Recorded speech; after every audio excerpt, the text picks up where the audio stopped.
அஸ்ஸலாமு அலைக்கும் ஃப்ரெண்ட்ஸ், எல்லாரும் எப்படி இருக்கீங்க? இன்றைக்கி வீடியோவில் நான் வந்து வல்லாரக்கீரை கூட்டு தாங்க செய்ய போகிறேன். நல்ல ஒரு ஹெல்த்தான ரெசிபியும் கூட.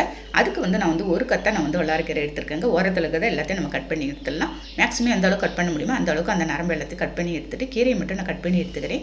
பாருங்கள், இந்த மாதிரி எல்லாத்தையும் கட் பண்ணி ஒரு பவுலில் ட்ரான்ஸ்ஃபர் பண்ணிடுங்க. அப்படியே கொஞ்சம் தண்ணி ஊற்றி அதை அப்படியே வச்சிடலாம். நெக்ஸ்ட்டு வந்து இப்போ ஒரு குக்கரில் ஒரு 1/2 கப்பு இருக்குங்க பாசிப்பருப்பு நான் ஊற வச்சு எடுத்து வச்சுருக்கேன். அதையும் போட்டுட்டு ஒரு பச்சை மிளகாய் போட்டு ஒரு தக்காளி போட்டுடலாம். தக்காளி ஓரத்தில் இருக்கிறது எல்லாத்தையும் கட் பண்ணிவிட்டு நான் போட்டுக்கிறேன். ஒரு கைப்பிடி அளவுக்கு வெங்காயம் போட்டு ஒரு 6-7 பூண்டு பல் இருக்குங்க போட்டிருக்கேன். போட்டுட்டு நம்ம க்ளீன் பண்ணி இந்த கீரை எல்லாத்தையும் அதோட ஆட் பண்ணிடலாம்.